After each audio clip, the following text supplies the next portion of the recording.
That's what I want. నేను ఇక్కడికి emotional అవడానికి రాలేదు, మిమ్మల్ని ఎమోషనలైజ్ చేయడానికి వచ్చాను. ఏం చెప్పావురా? హాయ్ ఫ్రెండ్స్, అందరికీ నమస్తే. ఈరోజు మనం ఈ వీడియోలో తెలంగాణలో హాట్ టాపిక్గా మారినటువంటి సర్పంచ్ ఎలక్షన్ల గురించి చర్చించుకుందాం. ఈ ఎలక్షన్లు తెలంగాణలో డిసెంబర్ 11వ తారీఖు, 14వ తారీఖు, డిసెంబర్ 17వ తారీఖు 3 దశలుగా జరుగుతున్నాయి. అయితే ఈ సర్పంచ్ ఎలక్షన్లు ఏ విధంగా జరుగుతున్నాయో మీ అందరికీ తెలుసు. కాకపోతే ఈ సర్పంచ్లో అభ్యర్థులు మాత్రం కొంతమంది యునానమస్గా, అంటే కొన్ని లక్షలు పెట్టి సర్పంచ్ పదవిని పొందుతున్నారు. కొన్ని మీరు వార్తల్లో చూసినట్లయితే 55 లక్షలు, 17 లక్షలు, 60 లక్షలు ఈ విధంగా సర్పంచ్ పదవిని ఏకగ్రీవం చేసుకోవటానికి వేలం పాటలో పాడడం జరుగుతుంది. మరి ఎందుకు అంత ప్రాతినిధ్యంగా అన్ని లక్షలు పోసి ఈ సర్పంచ్ సీటు కొంటున్నారు? ఎందుకోసం? మరి దాంట్లో ఉండేటువంటి అంత లాభాపేక్ష ఉంటుందా, ఉండదా? మరి నాలాంటి మీలాంటి సామాన్యమైనటువంటి ప్రజలకి లేదా యువతకి అక్కడ జరుగుతున్నటువంటి వ్యవస్థలో ఉన్నటువంటి ఏం జరుగుతుంది అనేది మనకు తెలుసా?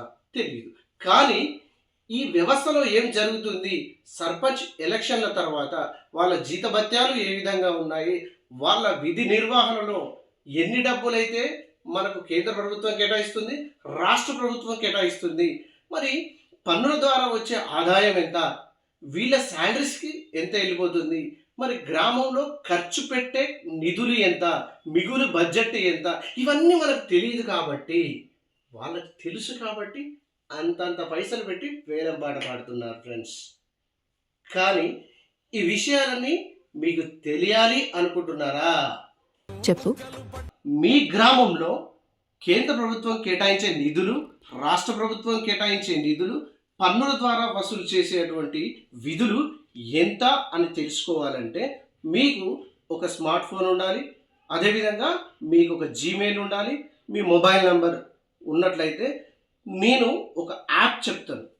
దాంట్లో మీరు రిజిస్టర్ అయినట్లయితే మీకు మీ గ్రామంలో ఏం పనులు జరుగుతున్నవి, ఎంత డబ్బులు ఖర్చు అవుతున్నాయి, ఎంత ఇన్కమ్ అండ్ ఎక్స్పెండిచర్, గ్రామ సభ జరుగుతుందా లేదా, ఎప్పుడు గ్రామ సభలు జరిగినాయి, దాంట్లో తీర్మానాలు ఏంటి, ప్రతి ఒక్క ఇన్ఫర్మేషన్ అనేది దాంట్లో మీరు తెలుసుకోవచ్చు. అదేంటో ఆ యాప్ ఏంటో ఇప్పుడు మనం చూద్దాం. ఓకే ఫ్రెండ్స్, మీ స్మార్ట్ ఫోన్ తీసుకొని ప్లే స్టోర్కి వెళ్ళండి. సెర్చ్ బార్లో మేరీ పంచాయత్ అని టైప్ చేయండి. ఈ విధంగా వచ్చిన తర్వాత ఈ యాప్ను ఇన్స్టాల్ చేయండి. ఈ విధంగా చూడండి ఫ్రెండ్స్, ఇన్స్టాల్ అవుతుంది.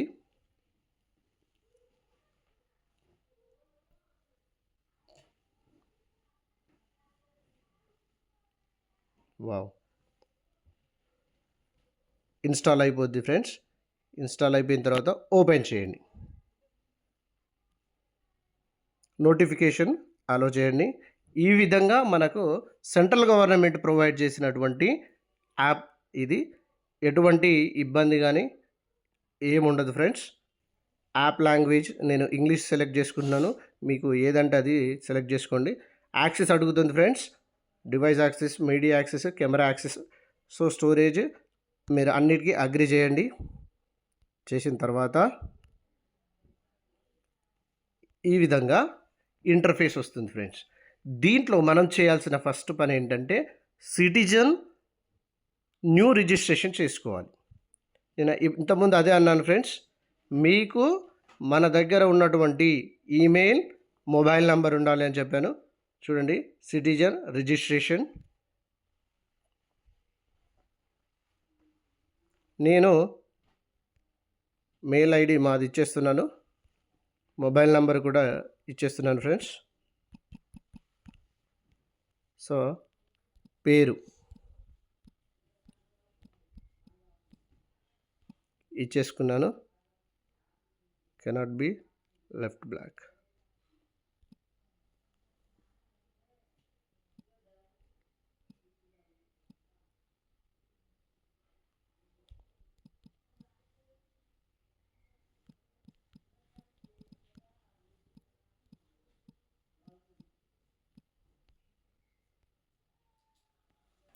రిజిస్టర్ అవుతుంది ఫ్రెండ్స్.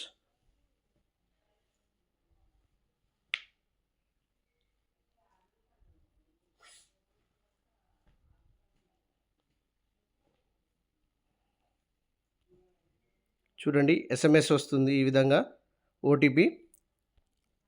అలో చేసిన తర్వాత ఎంపిన్ అడుగుతుంది ఫ్రెండ్స్. అది మన ఇష్టం, ఎలా అయినా పెట్టుకోవచ్చు. మీకు మర్చిపోకుండా 4 డిజిట్స్ సెట్ చేసి పెట్టుకోండి.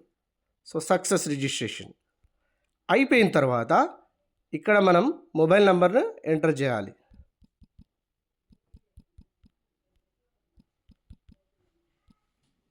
ఈ విధంగా ఇంటర్ఫేస్ వస్తుంది ఫ్రెండ్స్. ఇప్పుడు మన గ్రామ పంచాయతీకి సంబంధించి టోటల్ డీటెయిల్స్ అనేది మనం ఇవ్వాలి. ఇప్పుడు సెలెక్ట్ ఇయర్ 2025 to 26. ఓకే, మాది తెలంగాణ. సో కాబట్టి తెలంగాణ అని టైప్ చేస్తున్నాను. తర్వాత జిల్లా పరిషత్ ఏ జిల్లా కింద మాది హనుమకొండ ఫ్రెండ్స్, ఇక్కడ ఉంది, క్లిక్ చేస్తున్నాను. సో దెన్ తర్వాత మాది ఆత్మకూరు మండల్, క్లిక్ చేస్తున్నాను. తర్వాత గ్రామ పంచాయతీ మాది పెంచకల్పేట గ్రామ పంచాయతీ. ఒక్కసారి మనం రిజిస్ట్రేషన్ చేసుకున్న తర్వాత ఫ్రెండ్స్ ఆటోమేటిక్గా అదే చూపిస్తుంది ఎప్పటికీ.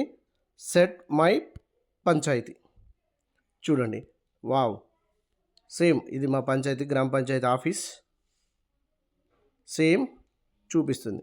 ఇక్కడ మీరు మా మాజీ సర్పంచ్ గారు, సో దెన్ వీళ్ళ గురించి డీటెయిల్స్తో పాటు మన గ్రామ పంచాయతీకి సంబంధించి ఫండ్స్ చూడండి. గ్రామ పంచాయతీ ఫండ్ ఎంత రిసీవ్డ్ అయింది అనేది ఇక్కడ చూపిస్తుంది. యాక్చువల్లీ ఫండ్ రిసీవ్డ్ 0 అని చూపిస్తుంది. ఎక్స్పెండిచర్ వచ్చేసి 1,98,181 రూపీస్. ఎక్స్పెక్టెడ్ ఫండ్ అంటే ఎంత ఎక్స్పెక్ట్ చేస్తున్నారు, 36,19,580 రూపీస్ ఎక్స్పెక్ట్ చేస్తున్నారు పర్ ఇయర్ 2025 to 2026.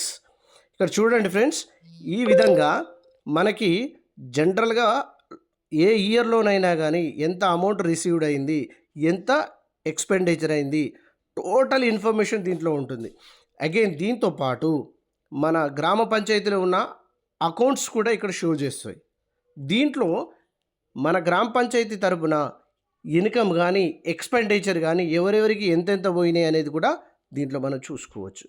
ఈ ఒక్క యాప్ కనుక మీకు ఉన్నట్లయితే మీరు ఏ పట్టణంలో ఉన్నా ఎక్కడ ఉన్నా కానీ మన గ్రామంలో జరుగుతున్నటువంటి విధులు, నిర్వహణ, బడ్జెట్ అన్నీ చూసుకోవచ్చు. ఏదైనా డౌట్స్ కనుక ఉన్నట్లయితే గ్రామ సభను మనం వెళ్ళి అక్కడ తెలుసుకోవచ్చు. అక్కడ కనుక మీకు వివరాలు కనుక ఇవ్వనట్లయితే మీరు ఒక 10 రూపాయలు పెట్టేసి RTI యాక్ట్ పెట్టుకున్నట్లయితే మీకు ఈజీగా తెలుస్తుంది. చూడండి ఫ్రెండ్స్, ఇన్కమ్, ఎక్స్పెండిచర్, గ్రామ పంచాయతీ టోటల్ మీకు వచ్చేస్తాయి. ఈ ఇన్ఫర్మేషన్ మీకు యూజ్ అవుతుందని అనుకుంటున్నాను. మీరు ప్రతి ఒక్కరికి షేర్ చేయండి. మీ గ్రామ పంచాయతీలో కనుక జరిగేటువంటి నిధులు ఏ విధంగా ఖర్చు అవుతున్నాయి అనేది మీరు అందరూ తెలుసుకోవచ్చు. Thank you. Thank you. ఏం చెప్పగలను ఇంతకన్నా.